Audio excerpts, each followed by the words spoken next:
Hey there folks, and welcome to the last video for Chapter 6, How Cells Harvest Chemical Energy. This will cover sections 6.13 to 6.16, so this will wrap us up.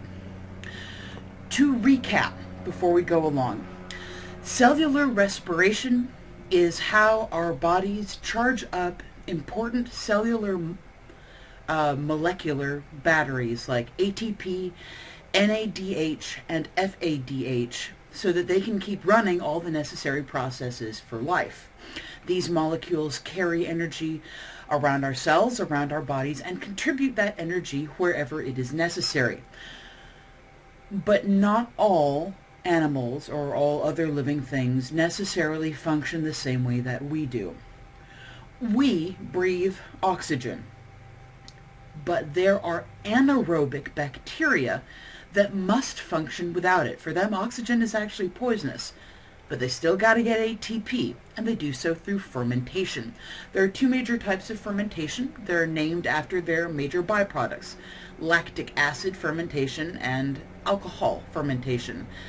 Alcohol fermentation you're already familiar with, likely enough. Baker's yeast and fermenting yeast used by brewers and fermenters like wineries the whole world over have been depending on this handy-dandy little bacteria and its form of fermentation for thousands of years. There are two major types of anaerobic bacteria, not just through fermentation, but whether or not they absolutely must ferment. Obligate anaerobes must go through fermentation. They have no other option. It's that or bust. Facultative can get by on a little bit of oxygen or a mix, but they do better through fermentation.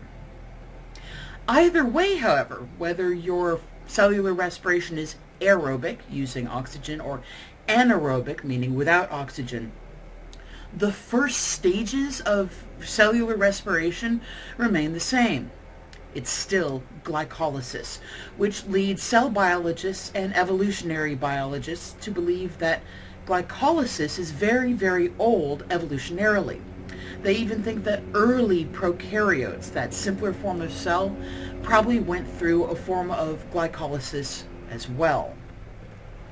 When our cells go through glycolysis and all the subsequent stages of cellular respiration, we're taking everything that we eat and breaking it down. Things that can be broken down into sugars do and go through cellular respiration. Everything else is used to power our bodies and to make more structures that our body may need. Things like fats have many bonds, often long tails, and each bond stores energy, which makes fats an excellent source for energy to power our bodies. Proteins are harder to access. They have many bonds, but they're more stable on a molecular basis. However, because they are more stable, they're also very useful as building parts for our bodies. The amino acids that make up proteins that we find in our food are used by our bodies to be messengers for structural elements such as our muscle, whereas on the other hand, carbohydrates are fairly simple. They are stable enough, they have some bonds, but they're very easy to access. And carbohydrates also include sugars like glucose that are the main fuel for glycolysis, for the citric acid cycle, and of course for oxidative phosphorylation.